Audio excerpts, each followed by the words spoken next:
Olá, hoje vamos falar para vocês um pouco sobre as funções vitais do corpo humano. Este é um trabalho do PIBID UFVJM. O corpo humano não é tão simples como algum de nós pode pensar. Podemos compará-lo, por exemplo, com uma máquina, cheia de peças e engrenagens que separadas podem não fazer muito sentido, mas quando juntas fazem tudo funcionar perfeitamente e de forma incrível. E esse funcionamento ocorre de forma hierárquica, que vai de uma estrutura menor, como as células, até uma estrutura mais complexa, como os órgãos. O corpo humano é constituído de diferentes partes, como os músculos, a pele, os nervos, órgãos, ossos, etc. E são todas essas estruturas que formam a máquina corpo humano. O corpo humano é composto por inúmeras células, cada uma apresentando formas e funções distintas, mas que quando se juntam, formam as peças que compõem o nosso corpo. A montagem do corpo humano obedece a alguns níveis de organização, que, como disse anteriormente, passam da menor unidade até unidades mais complexas. Assim, as células juntas formam os tecidos, que ao se juntarem formarão os órgãos, que juntos formarão todos os sistemas que irão funcionar de modo integrado, permitindo que o organismo execute suas funções de forma correta e em harmonia. Bem, então como menor unidade temos as células. Essas células estão dispostas em vários formatos e realizam diferentes funções. Então podemos ter células ósseas, células epiteliais, células cerebrais, células musculares, sanguíneas, dentre outras. Quando essas células se juntam, elas formam tecidos. Podemos imaginar esses tecidos como linhas que vão se juntando e juntando quando costurados, e a junção dessas linhas irão formar uma determinada roupa. Mas no nosso caso, a união dessas células formará um determinado tecido dentro do corpo humano. Então podemos ter vários tipos de tecido, como tecido adiposo, que é de gordura, tecido epitelial da nossa pele, tecido muscular, conjuntivo, tecido nervoso e outros. E esses tecidos, quando são costurados e colocados juntos, formam mais uma estrutura que ajuda a compor o corpo humano, que são os nossos órgãos. Por exemplo, nossos rins, pulmões, coração, intestino, entre outros. E esses órgãos, quando funcionam juntos, unidos e em harmonia, formam um sistema. O sistema é a junção de todos os órgãos que permitem ao corpo humano funcionar de forma equilibrada. No nosso corpo temos alguns sistemas, como o sistema respiratório, sistema muscular, sistema nervoso, digestório, esquelético, entre outros. E é o conjunto de todos esses sistemas que irá formar o organismo que somos nós, o ser humano. Uma máquina composta por inúmeras peças que funcionam de forma integrada todo o tempo. Todos esses personagens aqui, e você mesmo, tem nesse momento todos os sistemas funcionando dentro de você para que você consiga exercer suas funções do dia a dia, como o sistema respiratório, permitindo que você respire, ou o sistema digestório, realizando a digestão da sua última refeição. A gente percebeu que a célula é uma unidade fundamental na formação dos seres vivos. Mas vamos definir o que é uma célula?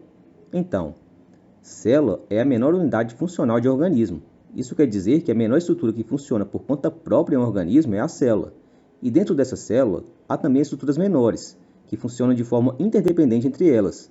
Mas a célula, de forma geral, é uma unidade autônoma. Existem alguns tipos de células. Aqui uma célula procarionte e ao lado uma célula eucarionte. Olhando assim, já dá para perceber que existe muita diferença entre elas. Mas vamos falar agora um pouco mais sobre as células procariontes. As células procariontes também são chamadas de células primitivas, pois possuem organização simples. Seu nome vem do grego, em que pró significa antes, primeiro, e carion vem de carion, que significa núcleo, então, antes do núcleo. Diferentemente, as células eucariontes são células complexas e acredita que são a evolução da célula procarionte. A característica mais marcante da célula procariótica é que, por não possuir um núcleo, como o próprio nome sugere, o material genético da célula fica disperso em sua estrutura. Alguns exemplos que temos de micro-organismos formados por células procariontes são bactérias, cianobactérias e micoplasmas.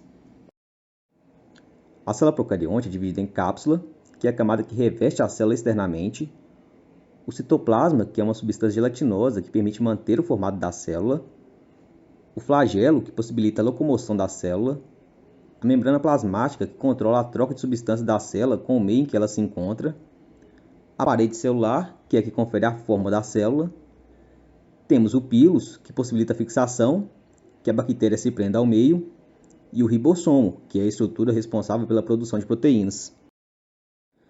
Agora vamos abordar um pouco as células eucariontes. Nós humanos somos compostos por células eucarióticas, ou eucariontes. Portanto, essas são células que apresentam um núcleo. E dentro desse núcleo é que está o nosso material genético, que é o nosso DNA. Esse DNA dentro de nossas células está organizado em estruturas, que são os cromossomos. E cada um dos núcleos de cada uma de nossas células apresentam 46 cromossomos, ou 23 pares de cromossomos, já que são herdados 23 cromossomos do pai e 23 cromossomos da mãe. A membrana que envolve o núcleo é chamada de carioteca, e é ela que o delimita. Mas nas células eucariotas, há muito mais estruturas além do núcleo. Vamos analisar esses dois tipos de células eucariotas, a célula animal e a célula vegetal. Há algumas diferenças marcantes entre as células vegetais e dos animais. Uma das diferenças mais marcantes é a presença de uma parede celular, feita de celulose, que é a mesma substância que compõe um papel, por exemplo, presente na célula vegetal. E essa parede de celulose está ausente na célula animal. E também a presença dos cloroplastos, que são as organelas verdes, cheias de clorofila, que é onde acontece a fotossíntese nos vegetais. Já nós, como animais, somos heterotróficos, ou seja, não conseguimos produzir o próprio alimento e, portanto, não fazemos fotossíntese. Por isso, não temos o cloroplasto em nossas células. Mas vamos observar mais de perto a célula eucariota animal. Dentro dessas células, nós temos estruturas menores, que são as organelas. Elas funcionam como se fossem as engrenagens da célula. Então vamos falar um pouco sobre essas organelas.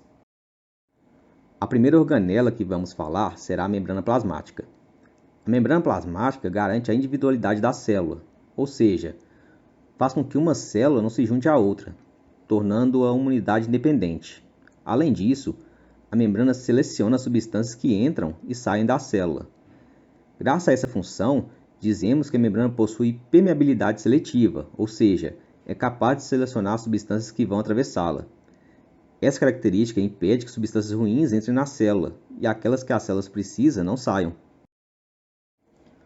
O citoplasma é formado por um material viscoso, como um gel ou uma gelatina, denominado citosol, que é constituído de água, aminoácidos, nutrientes energéticos e proteínas. É ele que preenche a célula, e é nesse citoplasma que estão mergulhadas as organelas, cada uma desempenhando um determinado papel para o funcionamento da célula. E também é lá que está o núcleo. A mitocôndria está relacionada com o processo de respiração celular. Neste processo, a célula obtém energia para a realização de suas atividades a partir da quebra da glicose na presença do oxigênio. O alimento é convertido em moléculas de glicose, e essas são carregadas pelo nosso sangue para nossas células. Dentro da célula, a glicose entra na mitocôndria e é transformada em energia. A equação abaixo representa o processo de quebra da glicose, que ao reagir com o oxigênio produz energia, assim como gás carbônico e água. Os ribossomos têm como sua função principal realizar a fabricação de proteínas, também de enzimas que promovem as reações químicas. Colágeno, que forma nossa pele, por exemplo, fibras musculares que formam os músculos e outros. Estão aderidos ao retículo endoplasmático rugoso, que veremos a seguir. No retículo endoplasmático rugoso, temos os ribossomos aderidos. Sua função principal é produzir algumas proteínas, empacotá-las e endereçá-las ao seu destino dentro ou fora da célula. Ribossomos e o retículo endoplasmático rugoso trabalham juntos nesse processo. Já o retículo endoplasmático liso atua na produção de lipídios. Também podem auxiliar no processo de desintoxicação do organismo. O complexo de Golgi participa de um processo chamado de secreção celular, que nada mais é do que a eliminação de uma substância para fora da célula. Ele também modifica, armazena e endereça algumas substâncias. É responsável por produzir secreções como lágrimas, suor, leite materno, sebo, saliva e hormônios. Os lisossomos, que são esses saquinhos membranosos, estão relacionados com a digestão de partículas no interior da célula, chamada digestão intracelular. Todas as partes da célula já velhas ou sem utilidade são digeridas por ele, que recicla suas partes para que a célula produza novas estruturas. Já os centríolos são estruturas celulares, que auxiliam na divisão celular. Bom, isso é tudo. Espero que tenham compreendido e até a próxima.